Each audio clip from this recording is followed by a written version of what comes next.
Like, comment, share and subscribe for more videos.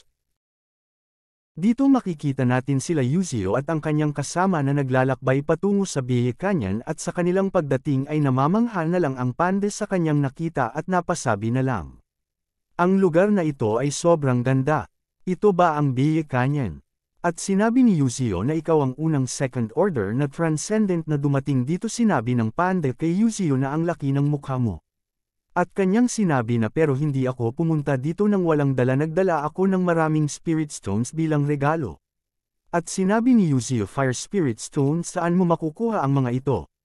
At sinabi ng panda na meron akong kuweba na punong-puno ng mga ito, ibibigay ko ang mga lahat ng ito sa iyo hanggat pinapanatili mo ako sa iyo dito dahil talagang gusto ko dito dahil napakarami kong kasamahan.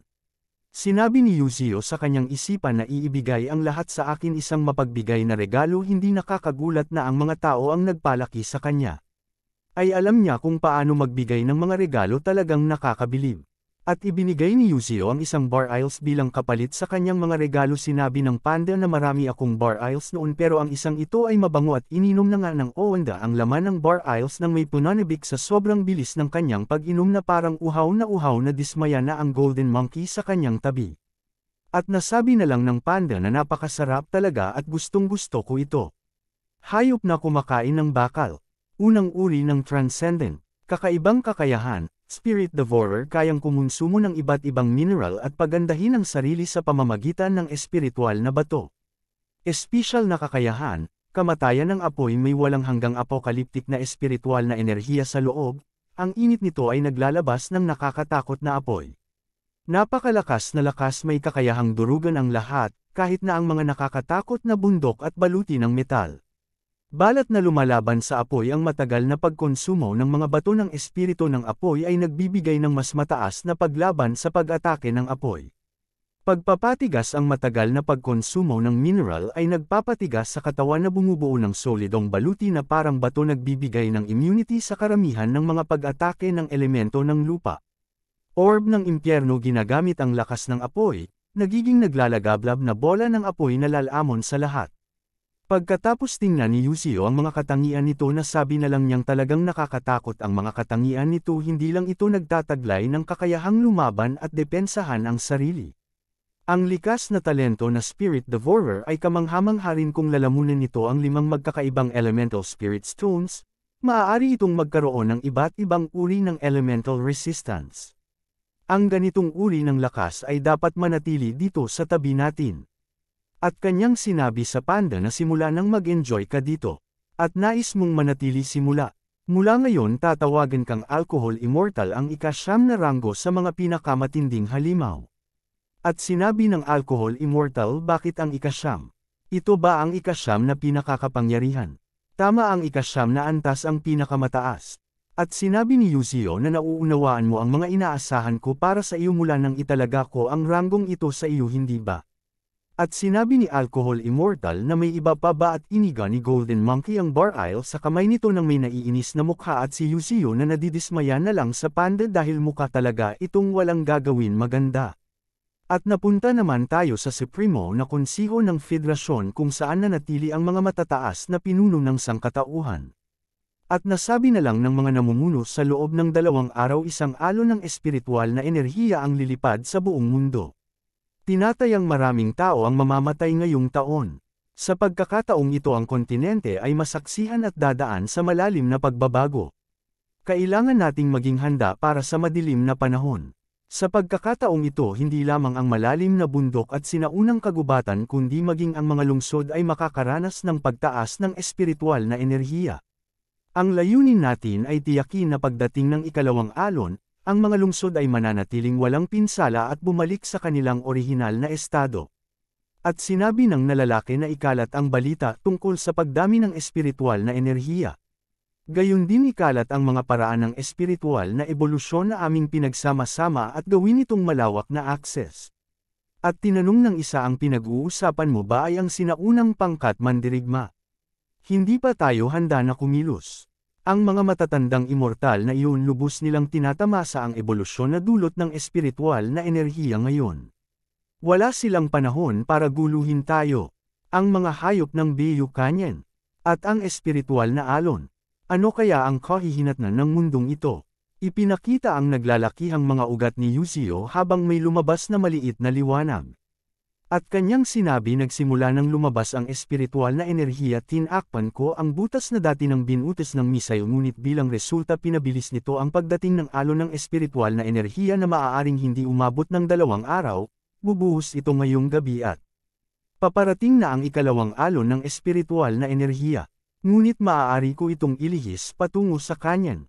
Sa katunayan, ang mas malaking alalahanin ay kung makakayanan mo ang pag-atake ng espiritual na enerhiya at kung hindi mo kakayanin sesabog ka. Sinabi niya sa mga nilalang at para sa mga kulang sa kumpiyansa maaari kayong umatras. At nagsigawan ang mga nilalang sa papanabik at may lakas ng loob.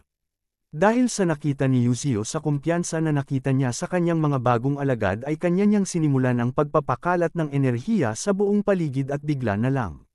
Naramdaman ni Leng Feng ang bugzo ng enerhiya sa kanyang paligid at napatingin na lang siya kay Yuzio na namamangha sa pinalabas nito na napakalaking enerhiya sa buong lugar, at dito nga makikita natin ang Golden Ants at ang Mantis na nararamdaman ang bugzo ng enerhiya na pumasok sa kanilang katawan, at nasabi na lang ng Mantis kay Flash na nararamdaman ko ang kapangyarihan na patuloy na lumalakas, pati ang ibang mga alaga ni Yuzio at ang mga bagong kasamahan nito ay patuloy na nararamdaman ang patuloy na pagpasok ng enerhiya sa kanilang katawan. Sinabi ni Yuzio na kung sino ang hindi makakatiis na patuloy na pagsabog ng enerhiya sa kanilang katawan ay umalis na lang. At dito nga makikita natin ang mga nilalang na hindi nakayanin ang mga bugzo ng enerhiya ay agad-agad nang tumakbo ng pinagpapawisan sa sobrang takot.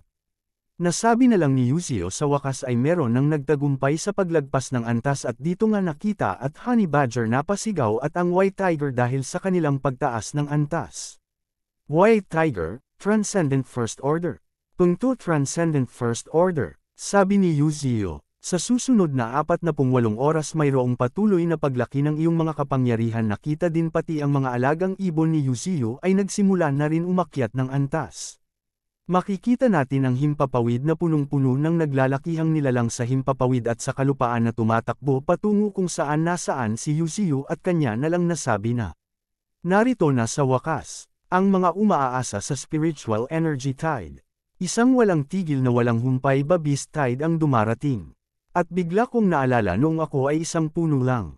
Noon nakakatanggap lang ako ng kakapirangot na 149 na evolution points at ilang evolution points kaya ang makukuha ko sa pagkakataong ito, at nagsimula na nga humigop ng enerhiya si Yuzio sa paligid. 1,000 enerhiya ba o? 10,000 o? Kaya ay 1,000,000.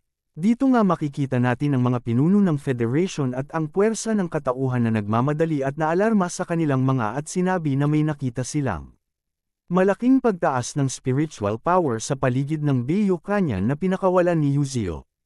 Ang spiritual power ay umaabot na sa 800,000 at ito ay pataas pa rin ng pataas at malapit nang umaabot sa 1,000,000. Sinabi ng isa mga tauhan na ang lahat ng mga halimaw sa Beiyu Canyon ay naubos na. Maaari kaya na ang Demon Tree ay hindi pa nasisira. Sinabi naman ng babae na namumuno sa operation na buksan ang Beiyu Canyon Surveillance Satellite, at kanyang nasabi na di ba ito ay malapit ng mamatay, paano ito naka-recover ng napakabilis. At nasabi naman ng kanyang tauhan na nawala na namin ang koneksyon sa surveillance satellite at hindi na ito makontrol. Napapukpok na lang siya sa sobrang inis dahil sa pagkawala lahat ng surveillance. Nakita natin ito noon sa pagsira ni Yuzio sa satellite nang mabuhay siyang muli.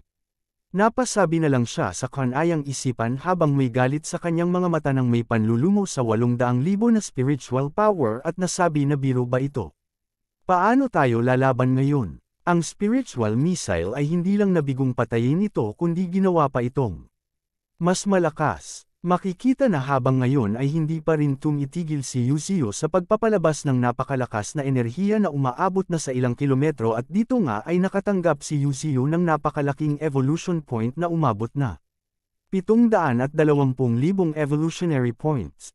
Napasabi na lang siya sa kanyang isipan na hindi ko inasahan na ang alon na ito ay lilikha ng maraming Transcendent First Order beasts. Kung hindi ako nakarating sa Transcendent Third Order, ito ay hindi ko talaga ito kayang panghawakan. Lalo na ang dalawang ito. Ang Ancient Behemoth Woolly Mammoth, ang Ancient Behemoth Dinosaur. Napasabi na lang siya sa kanyang isipan na hindi ako makapaniwala na hindi lang ang woolly mammoth kundi pati na rin ang ancient dominator dinosaur ay nagising. Kung sakaling bumalik ang mga dinosaur kahit ang pinakamapanganib na halimaw sa tuktok ng pyramid ng mga hunters ay kailangang magbigay daan. At dito pati si Godzilla ay naisama na sa kanyang iniisip. Sabi niya mula ngayon, ang mga ancient beasts ay tuloy-tuloy nang magbabalik. Bukod dito maraming ibang transcendental creatures. At maaari silang manatili dito at mag-evolve. At dito nga may bigla na lang tumawag sa kanya at sinabi na Divine Tree. Nakita nga natin na nakabalik na ang Nine-Tailed Fox at ang Bull Demon sa Punonibik. Sinabi naman ni Yuzio sa nang may Punonibik sa saya dahil sa tagal ng kanilang hindi pagkikita sa wakas ay nakauwi na kayo. Ipinakita ang napakagandang tindig ng Nine-Tailed Fox at ang kanyang mga abilidad.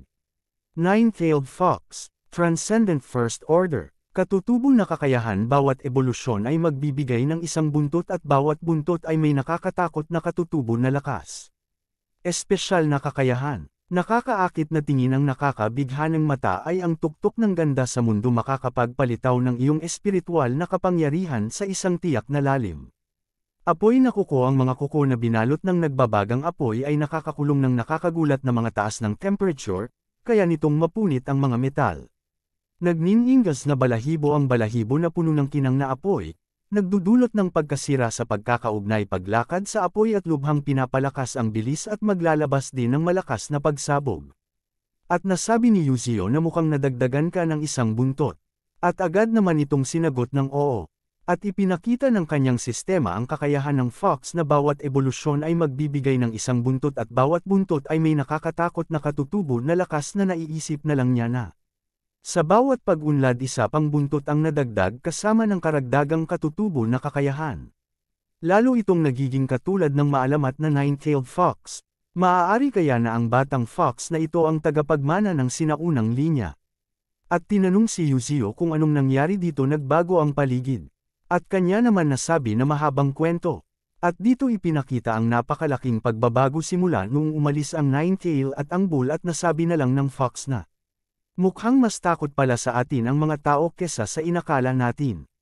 Naniniwala sila na walang lugar para sa atin sa mundong ito at nasabi naman ng Bull na. Mukhang kailangang natin bumuo ng sarili nating bansa.